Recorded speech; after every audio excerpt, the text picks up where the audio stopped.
What's going on, everybody? It's Sasha, your licensed real estate market expert in Charlotte.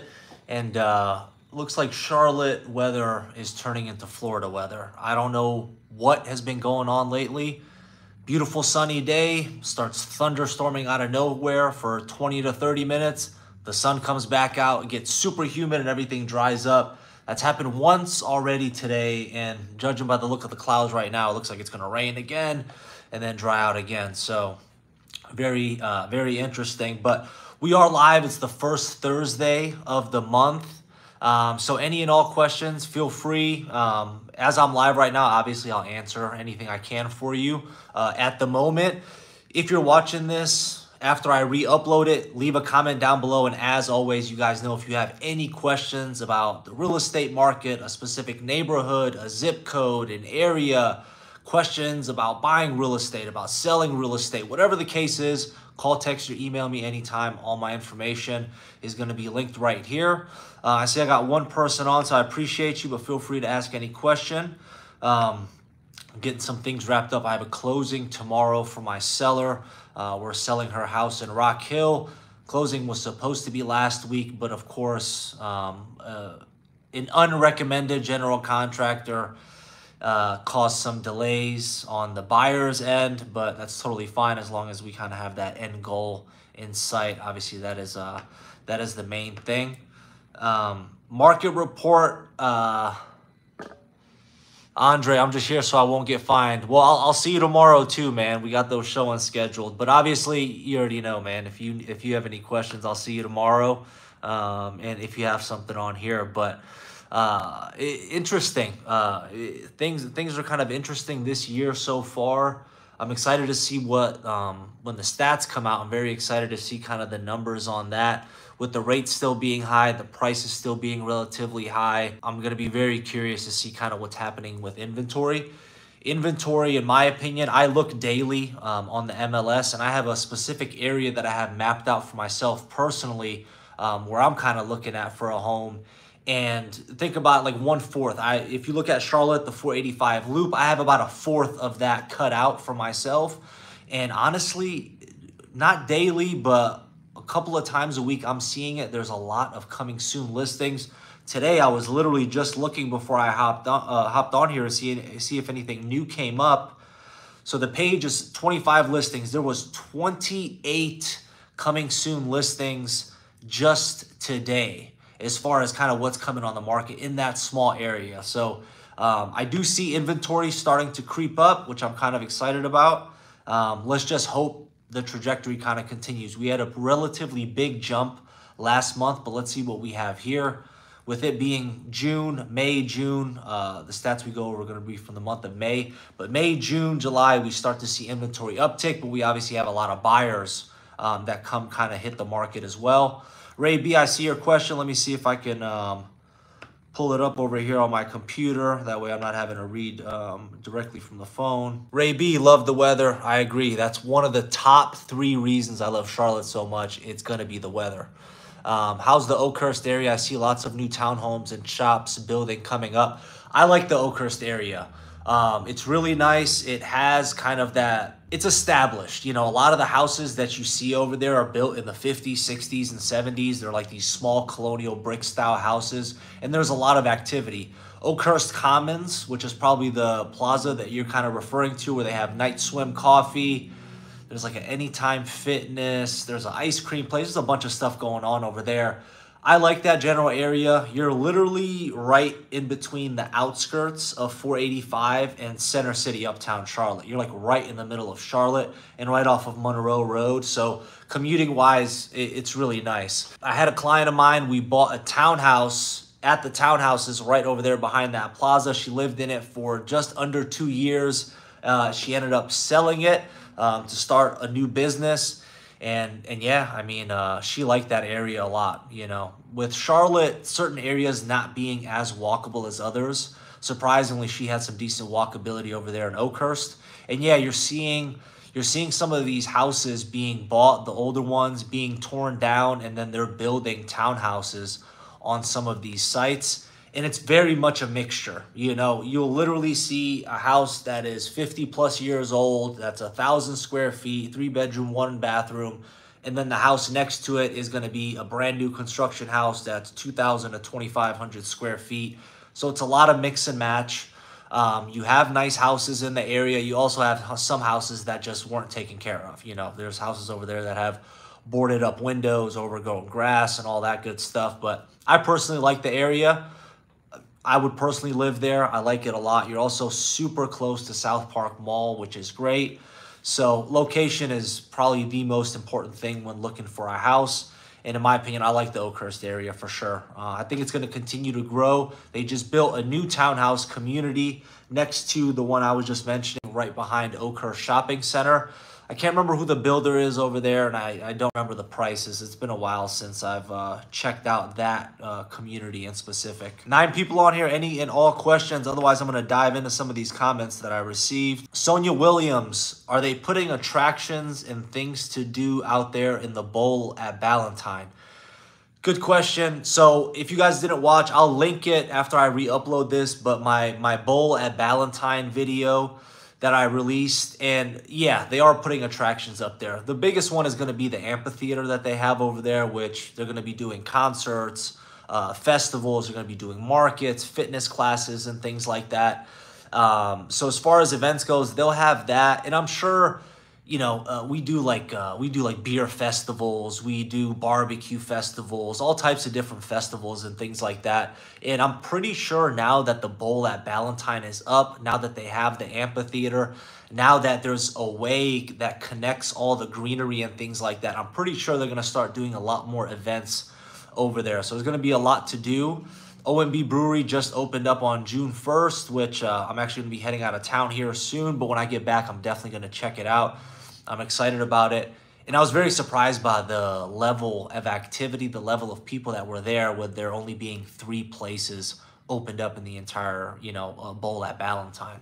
So it's going to be exciting to see kind of what comes of it. I think it's an amazing transformative thing for the Ballantyne area. Andre, could you speak a little bit about why location is so important? It seems like something that's obvious, but you could explain how it affects home values. Let me read that one more time, just make sure I'm getting it. Bear with me. I don't know why this... Could you speak a little bit on why location is so important? Seems like something that's obvious, but could you explain how it affects a home's value? So Andre, we talked about this briefly. Location-wise, location is the most, it's top 3 depending on what you're looking for. Some people don't mind. I've worked with people before that are like, Sasha, I want to stay far as possible away from people. I want to have 2, 3, 5 acres. I don't want to see my neighbor's house or anything like that. And it's essentially a preference. But for a majority of people, location is going to be important because number one, you want to look at appreciation. You know, location-wise, is this home going to appreciate based off of what this specific location has done in the past? Second thing, home values. If you buy in a good area, the chances are a lot higher that your price will remain a lot more stable than in some other areas.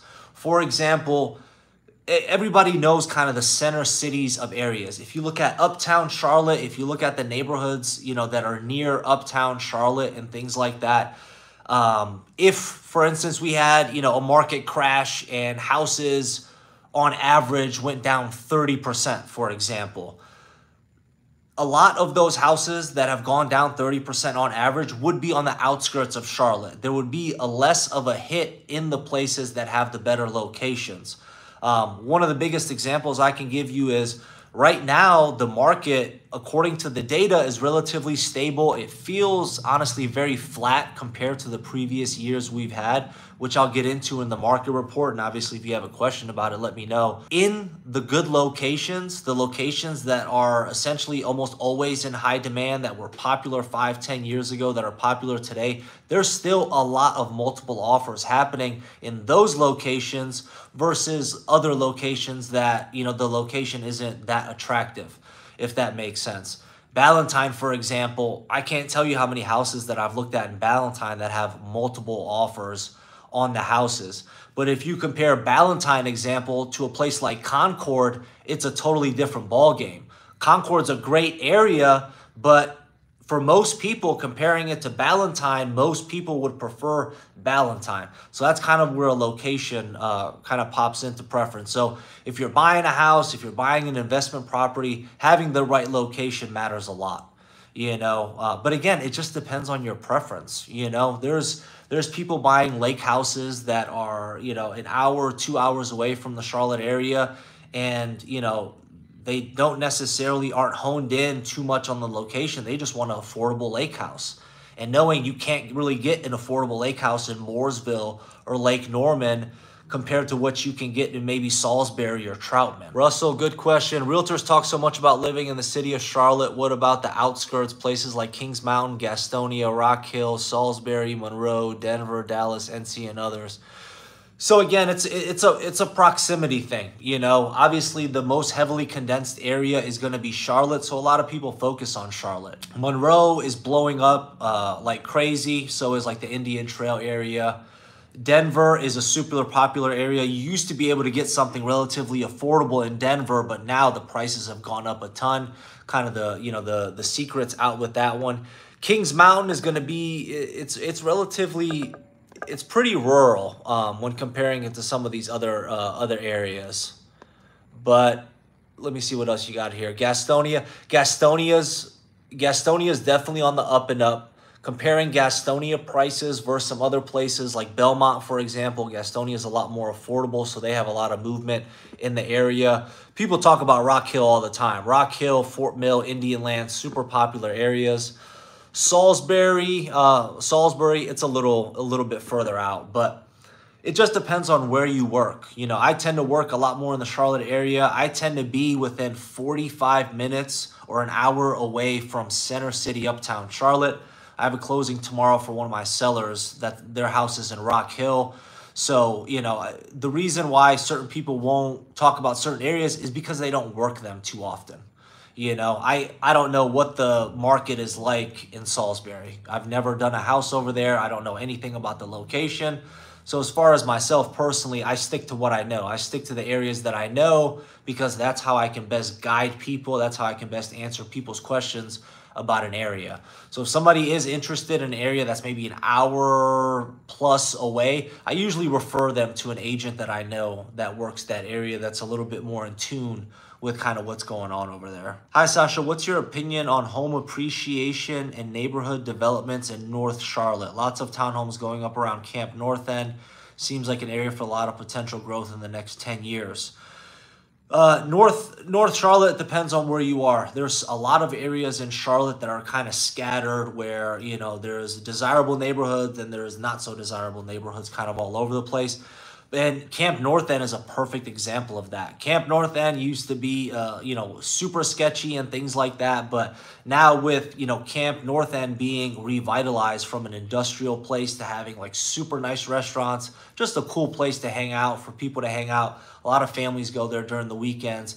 Anytime you start to see that type of activity happening in an area, you will slowly start to be houses being bought, torn down, houses being bought and renovated. And that's when you start changing and transitioning an area from being not so desirable to a lot more people clinging to it. Everybody always is looking for like the next trendy, the next hot area and things like that. So anytime you have something like that, like a Camp North End that pops up, people kind of want to, you know, rush to it and try to get ahead of the rush that they think is potentially coming.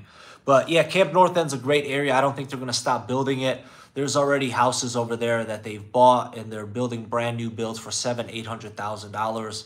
And for that area, that's a lot of money. But eventually, especially, I mean, if we're talking 10 years or so, I think it's definitely going to be a good investment. Russell, it seems like a person has to move further out of Charlotte for affordable housing. Yeah, I agree with you. And it's very interesting because a lot of these other areas, the markets have gone up as well. For example, Gastonia is one of them that we just talked about. Troutman and Statesville are also one of them. A lot of people, you know, according to the data from Redfin, a lot of people, almost a third of buyers are looking for new construction. If you're looking at new construction in Charlotte and some of the immediate surrounding areas, it's going to be costly. You know, for a single family home, you're at minimum almost looking at 550 plus thousand for a new construction home in the Charlotte or the kind of the immediate surrounding areas. And if you look at a place like Troutman or Statesville, you could buy a new construction home in the mid threes or high threes or even low fours, depending on the square footage and such. And they have good schools. The location is good. It's still 45 to an hour away from Center City, Charlotte. But if that's not important to somebody, those are great areas to look at. And because the real estate prices have went up so high here in the Charlotte area, people just naturally flock to more affordable housing. So they'll go a little bit further out. Okay, if I go another 10 to 15 minutes further out, what do I get for my money? Okay, now if I go another 15 to 20, what do I get for my money? So the price is going up in Charlotte. It's been expanding to all of these other areas.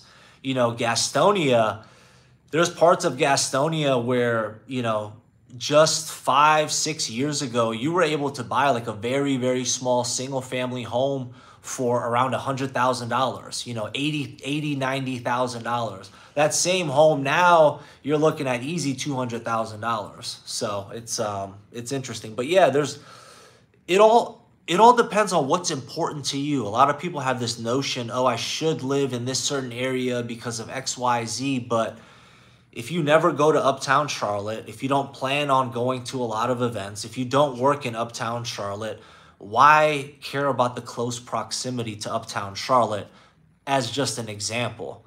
Waxhaw, I love. Waxhaw is a great area. I would definitely love to live there one day. I just think right now, my wife and I, we always go out on the weekends. We like going to dinners. We have certain areas and certain restaurants that we like to go to. Right now, with me being 31 years old, I wouldn't move to Waxhaw because I don't have kids and I don't want that drive if I want to still come to South Park, if I want to go to Uptown on a weekly basis. But in a couple of years, my personal needs will change, and a place like Waxhaw, for example, would be perfect. It would be an ideal area for myself to go to. So what you need to focus on is what's important to you, and figuring out that criteria will put you in the best position possible. Don't let other people tell you certain areas to get to your head. What matters is what's important to you at the end of the day. Andre, for anyone that's coming out of state or out of the region, what are some major highways that circle the heart of Charlotte and may be good to have a house close to?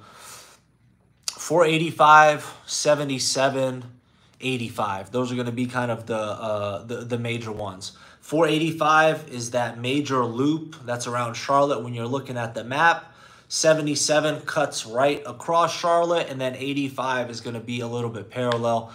And then you have, the good thing about Charlotte, traffic's been getting so much worse. Yeah, so much worse. These last 2 years, I've really felt the traffic get a lot worse. Every time I jump in my car, depending on where I'm going to, even though I know how to get to where I want to go, I still type it in my GPS because I don't know what road construction's going on. I don't know if there's been an accident. So now I've made that a habit. I'm in South Park right now. I only live 15 minutes away from South Park. And even when I leave here, I know exactly where to go, but I still have to put it in my GPS because, like I said, I don't know what's going on out there. So traffic's been getting a lot worse. But yeah, 485, 77, 85, and we have East Independence, you have Albemarle Road, you have W.T. Harris, you have Idlewild, you have all these other, not highways or anything like that, but they're these other main roads that can take you to where you need to go to. So again, it just depends on what you're looking for. But when you're looking at houses and things like that, it's as far as a resale potential standpoint, again, if you don't care about resale, that's one thing. But it's really nice to have easy highway access for a lot of people. I just closed on a new construction house in the Indian Trail area, and they're actually building a new exit ramp right where the house is for you to get onto 485. And just that alone, as far as potentially reselling the house in 5 or 10 years or whatever the case is it's going to be ideal, because now with that new ramp, you can get to Ballantyne in 10 minutes. You can get to Waxhaw. You can get to Concord. You can, you know what I mean? It's just makes things a lot easier for people. Now, the landscape of everything has changed because so many people work from home now, so it might not be something. But yeah, it's always good to kind of know where kind of the major highways are and things like that, because obviously, you know, making your commute time is ideal. That's why a lot of people will, you know, I talk about Huntersville, I talk about Mooresville, Lake Norman, and things like that. Huntersville, Lake Norman, Mooresville, they're all located right next to Highway 77. So for somebody that doesn't know the area, if they were to look at the map, for example, and look at Huntersville all the way up north, you would look at that Huntersville map and be like, oh my God, it's so far from the center city. It's probably like 45 minutes to an hour away. But because Huntersville is located so close to 77, depending on where you are in Huntersville, it could take you 20 minutes to get to center city, uptown Charlotte, even though it's way far on the map, just because you're located next to 77. So that's one of the benefits, like I say, of having kind of that ease or being next to a major highway. Any and all questions, guys? I got 12 people on here, so feel free, ask me anything, and I'll do my best to answer for you. C. DeRusso, great video. Where do you see the greatest opportunities both now and in the next 2 years? That's a good question. As far as opportunities, I'm assuming you mean money-wise. I think the best opportunities are going to be in tax delinquent houses. As the prices have been going up, a lot of these people that have purchased homes 10 plus years ago here in the Charlotte area, their homes have doubled, if not tripled, in value. A lot of these people tend to be older. They're in retirement age. They're on Social Security or whatever the case is. And all of a sudden, instead of having to pay $1,000 to $2,000 in property taxes, they're having to pay $8,000 to $10,000 in property taxes because of the location that they bought in. And unfortunately, I think there's going to be a good amount of people that are going to, you know, fight back and push and try to make the payments and things like that. But ultimately, you know, if you're retired and things like that, it's going to be very tough to come up with, you know, that money for the property taxes. So I see some changes with that happening. I think we're going to see a lot more houses come to market in the future due to taxes, due to people not being able to pay their property taxes. I hope that kind of helps a little bit. I live in Atlanta. What is the traffic like in Charlotte compared to Atlanta? Does Charlotte have a bunch of 18-wheeler trucks on the highways? Russell, I went to Atlanta one time and I got stuck in traffic, and no, Charlotte traffic is nothing compared to Atlanta's. I'll just kind of leave it at that. You know, I've been in Atlanta traffic before, and it was rough. I didn't understand it. How do you have, I don't even remember how many lanes there were. There was like 6, 7, 8 lanes on the highway, and there was traffic. It made absolutely no sense to me. I was like, Jesus Christ. And yeah, but no. Yeah, Atlanta's a different thing. Atlanta's a much bigger city, a lot more population and things like that. So it's not anything compared to Atlanta. In the future, we might have it being similar to Atlanta and things like that. But me living in Charlotte for over 10 years now, I've seen the traffic progress and things like that. But if you're somebody moving from Atlanta, from California, from Chicago, from New York, you're going to come to Charlotte and think like, hey, this really isn't traffic at all. But if you're somebody moving here from Ohio, like I did myself, if you're somebody moving here from, I don't know, West Virginia, Tennessee, or something like that, then you'll think there's a lot more traffic here, because there probably is. But a lot of these major cities and things like that, Charlotte's traffic is less. But it's, like I said, it's been getting worse these past 1 to 2 years, and I've noticed the difference significantly.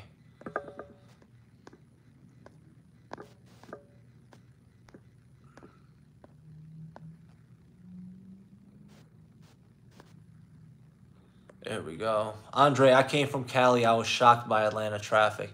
Yeah, Andre, that's interesting because California, they say, is some of the worst traffic. Never been to California in my entire life, but I hear stories about the 101 highway, and it's crazy. And I've worked with people that relocated here from, California, Chicago, Florida, all that stuff. The people in Florida tell me if they live in like Miami or if they live in like a Tampa or something like that, they'll say, Sasha, it takes me a half hour to drive 2 to 3 miles, which is kind of crazy. Charlotte is kind of like a sprawl city and everything like that. So, usually on average, you're looking at a mile a minute here with our highway stuff. Obviously, it's different, with traffic and things like that. But yeah, if you need to drive or be in a car for 30 minutes to travel 2 to 3 miles, there's a much bigger issue. For the 14 people that are on here, do me a favor, hit the subscribe button if you don't mind, and leave me a question. All my contact information is always below, so if you have something maybe that you don't want to talk about on here, or a specific question about a neighborhood or whatever the case is, call, text, or email me anytime. I've been getting a lot of questions. I talked about it on my market report as far as like insurance goes and things like that for roofs. Yeah, it's definitely something you got to be kind of watchful of. These insurance companies are starting to get stricter and stricter as far as giving policies to people based off of the roof, and they're honestly expecting like a very good shape roof and things like that. So it's interesting. I have a client I'm working with now that's actually an insurance agent in Florida, and he's relocating here. So he's been kind of filling me in on a couple things here and there. So I'll keep you guys posted as soon as I kind of know any more. But I don't know if you guys have heard about this. I haven't done too much digging, but if you type in U.S. banks collapsing or anything like that, you will see a ton of articles. U.S. banks on the brink of collapse, $517 billion losses threaten 63 banks. So this article came out, I think it was 2 or 3 days ago, talking about how 63 banks can be in like massive trouble as far as money wise and like shutting down. I recently talked to a lender, and I believe the company was Invitation Homes. These big hedge fund companies that you see that buy up houses, that rent them out and things like that, we've seen their houses coming onto the market. And what I was talking to this lender about was there was a lot of people that were invested in those companies, that were invested in those company stocks. And the majority of America thinks, this housing stuff is a little bit too crazy. So there was a lot of people pulling their money out of those stocks. And what Invitation Homes, I believe it was Invitation Homes, what Invitation Homes did was say, hey, we can't sell all of these houses because something very bad would happen to the market. So before, it was something like, we can't sell more than 2% of the homes that we own in one fiscal year. Because people were selling their stock and trying to pull their money out of it, they changed it to under 1% of their, homes in a fiscal year. So it's very interesting. It's something to pay attention to. The government, I feel like, is doing everything imaginable to prop up things and to keep things kind of, where they are. So just keep your eyes on that stuff, guys. I'm not a doom and gloom person. I just like to keep my eyes open on everything. And, I don't want anything to get past me, even though, they probably will. There are a lot of houses with 3 bedrooms, 1 bath. Was that the standard bill for homes 30, 40, 50 years ago? Yeah, I mean, it was. So a lot of the houses that you see in Charlotte, even in the surrounding areas that are, 2, 3 bedroom, 1 bath home, they're literally like 800, 900, up to about 1,200 square feet. You can find bigger, but there's a large chunk of them that are within that 800 to 1,200 square foot range. And yeah, I honestly don't know, but it seems like that's just how they were building homes back in the day. Back in the day, people had different needs and things like that. Now, people want the bigger houses. People want to have a bonus room. People want to have an office space and things like that. But yeah, if you look at, Charlotte, even the surrounding areas and things, a lot of the houses that you'll see are going to be those 3 bedrooms, 1 bath. Somebody on the Q&A mentioned Oakhurst. Oakhurst is filled with 2 3-bedroom, 1-bathroom houses that are between 800 and 1,100 square feet.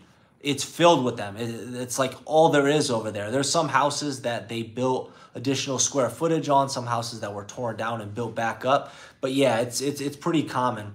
I guess just the needs for people were different, during the 50s, 60s, and 70s. But again, it's not necessarily a bad thing as long as the layout is good. The problem with some of those houses is, you walk in, you got a tiny living room, the kitchen is completely walled off, then you have a small hallway, the layout's weird. But I've seen houses that are like 1,500 square feet, like a 3-bedroom, 2-bath, that's 1,500 square feet. And because of the floor plan, because of the house, the way it was laid out, it's felt like like a house that's 2,000 square feet plus.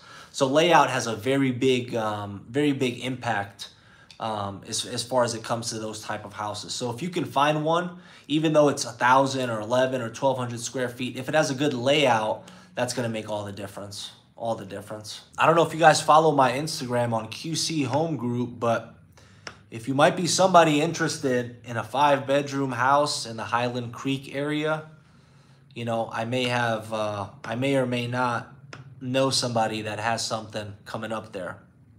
Very beautiful house. Very beautiful house. I'm excited to share it with you. And there's a house I have my eye on personally, but I'm going to be going out of town here soon. But it's a coming soon, so we'll see if it's gonna. We'll see when exactly it's gonna hit the market. If this was back in the day, people were submitting offers without even stepping foot into the house. Today, I do not recommend that unless it's a brand new construction home or something built in the last couple of years, and you know the exact floor plan. But it's very interesting. I'm very excited to see the stats that come out this upcoming month. I know all of you didn't watch in the beginning, but I'm seeing a lot more inventory pop up. I do not know what the numbers are. I don't know what the stats are going to say. We had a big jump in the month of April. I can't remember. I want to say it was like 17% jump in inventory year over year in the month of April. So May, right now we're in June. So right now I'm seeing a lot more inventory. So I don't know if we'll see it in the May numbers, but I'm pretty positive we're going to see it in the June numbers. I'm seeing a lot more stuff pop up. And it's interesting.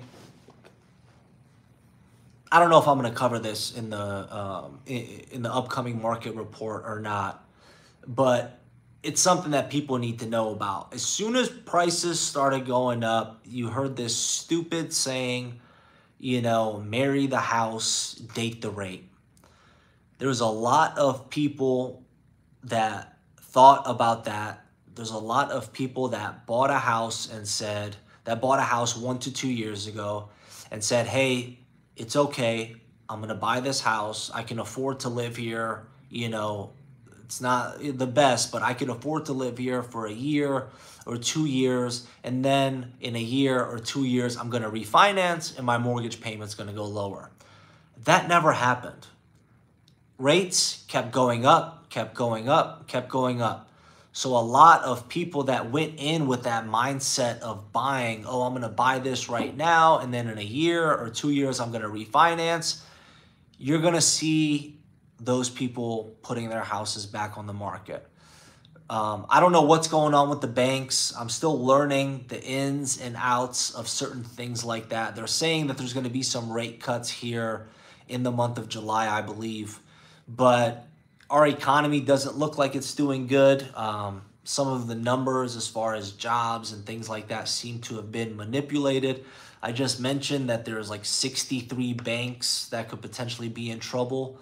So I think you're gonna see some of those people that married the house and dated the rate, put their house on the market because it's been a year, it's been 2 years, they haven't been able to refinance. They're not going to be able to refinance.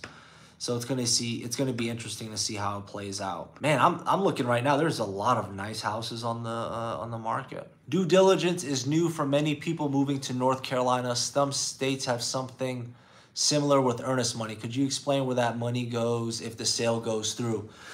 Yes. So unfortunately, North Carolina is probably only one of 2 or 3 states that does this, and South Carolina is actually going to be implementing something like this. They already have it. It's called a termination fee, which is the same thing, meaning if you want to terminate the contract, you need to pay a fee. Due diligence and earnest money, any money that you put in due diligence or earnest money goes towards your closing costs and down payment. The only time you ever lose that money is if you decide, hey, I don't want to buy this house anymore, I'm going to walk away.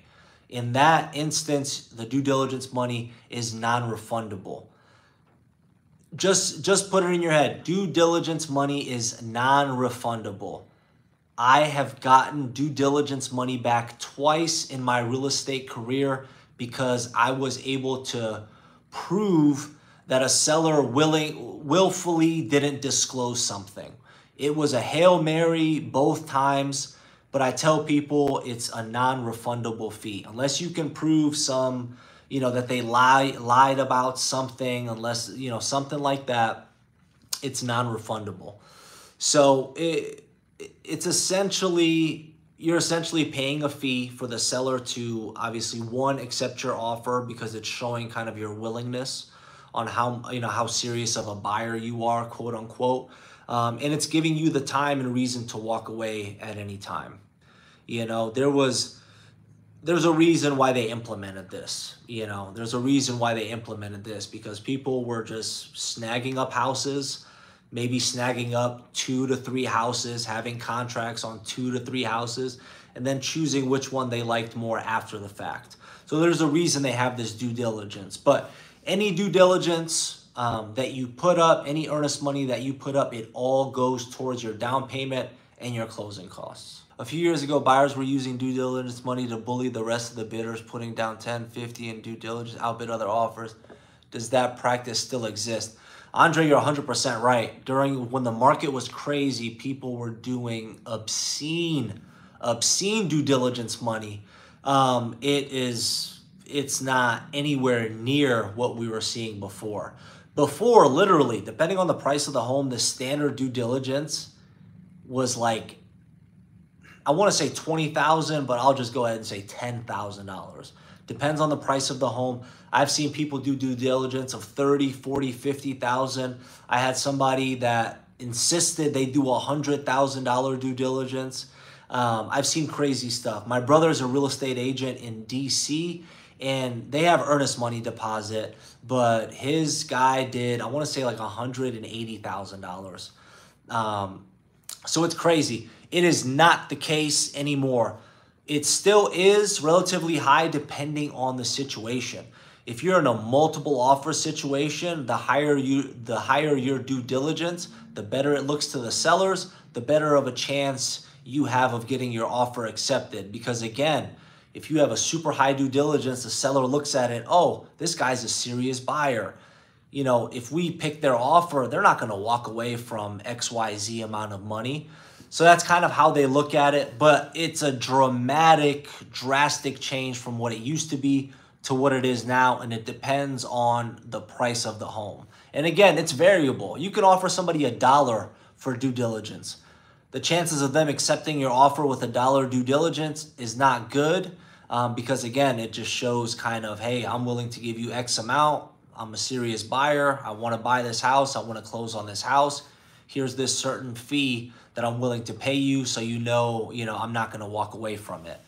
And again, if something comes up on the inspection report, it's not rocket science. This person's trying to sell, this person's trying to buy. Have a meeting of the minds, talk about it. You can negotiate repairs, you can negotiate concessions, you can negotiate a decrease on the purchase price, you can negotiate closing costs paid for, whatever the case is. So, a lot of people get hung up on the due diligence, and I understand because when I bought my townhouse, I wasn't an agent, and my agent was like, man, telling me about due diligence, and I was like, hold on, so I don't get this money back, but you really need to, your offer price, your due diligence price, your earnest money price, everything that you write in an offer is going to be reflective of the home. You're not going to put down a crazy high due diligence amount on a house if you walked inside and you see an active leak in the roof. You're just not going to do that. So your offer price, the due diligence price, is going to be based off of, hey, how old is the roof? What does the AC unit look like? The renovations on the house? How old is the house? A bunch of different factors.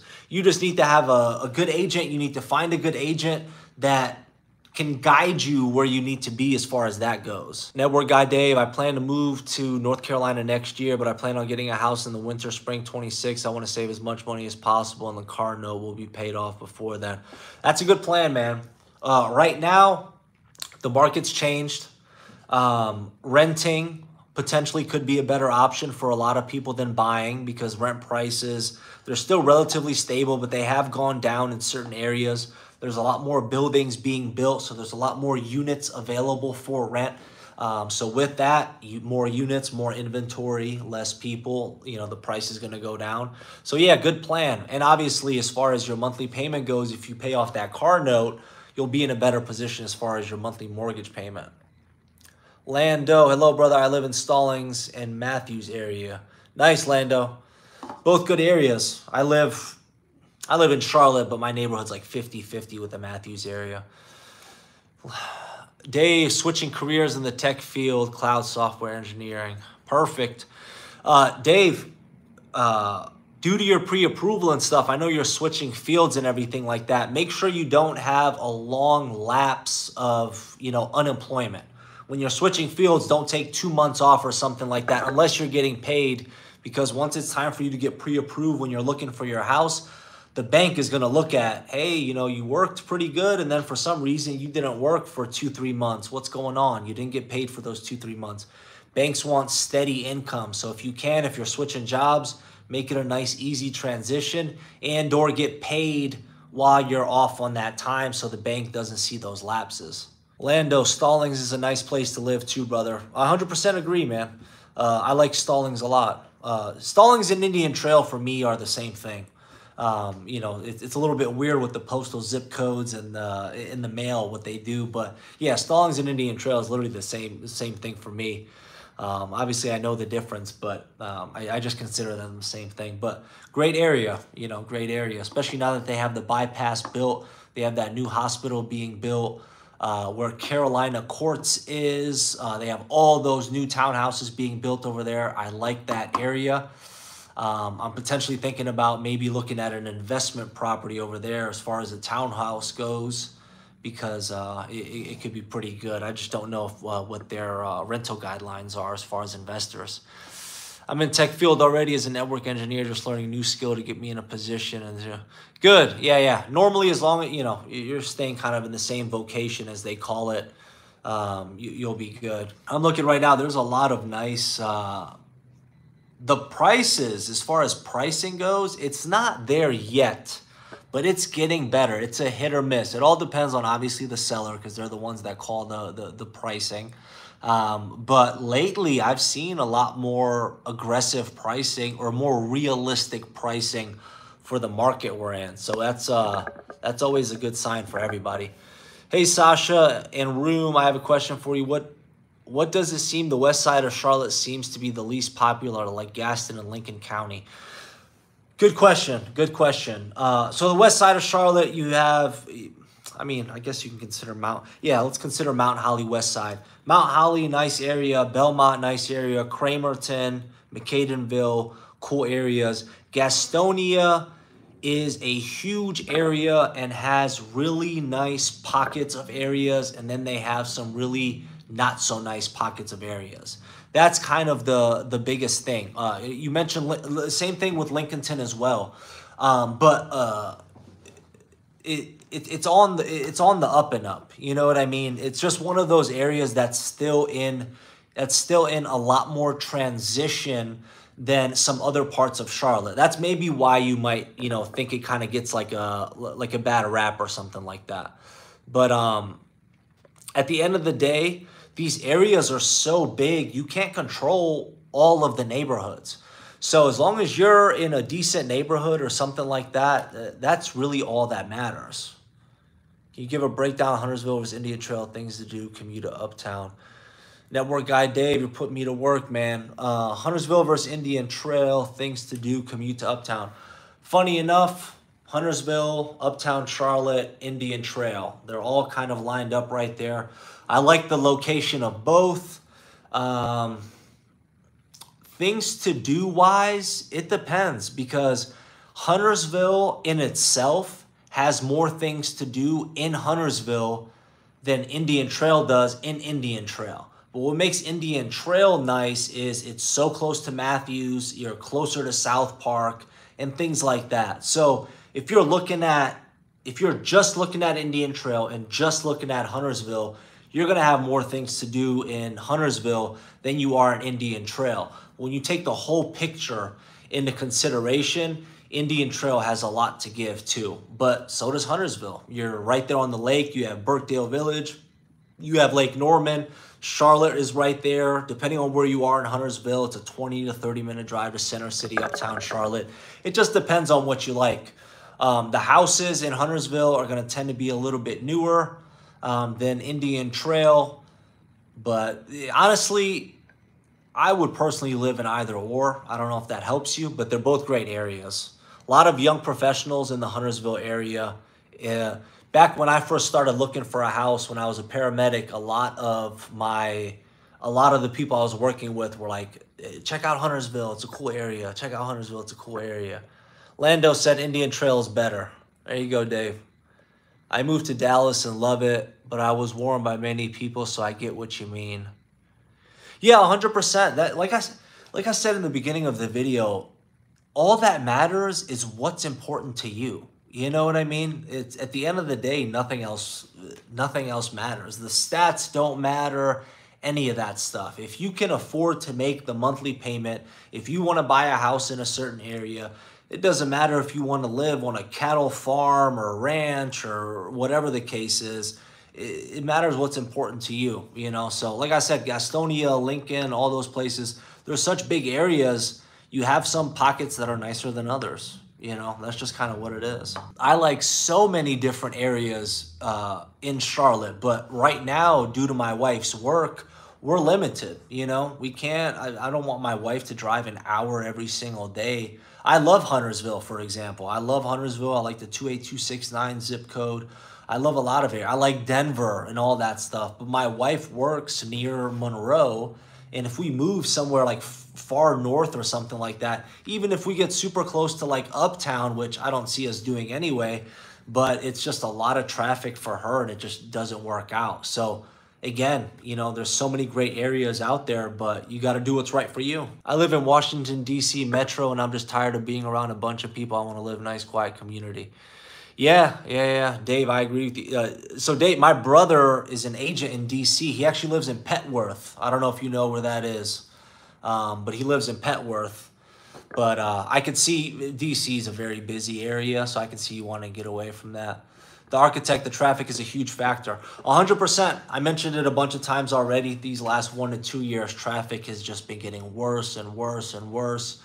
And, you know, if you want to get away from the traffic, being farther out on the outskirts might be a good option. But the way Charlotte's growing, the way Charlotte is expanding,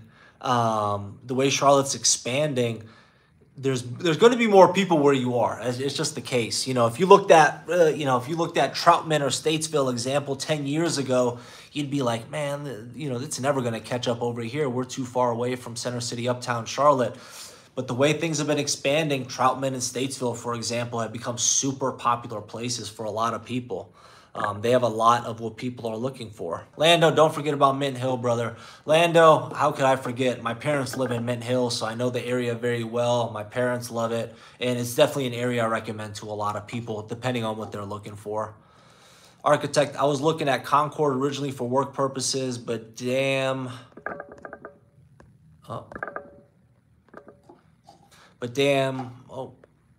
But damn, 150 is a nightmare.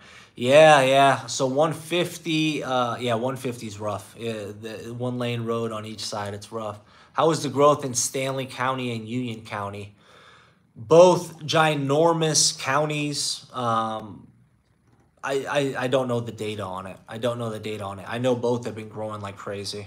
Honestly, man, it's like everything in and around Charlotte has just been growing like crazy, these last couple years. Not just these last couple years, but 2020 made the push even stronger than what it was, which is what led to this low inventory, what led to these super high prices.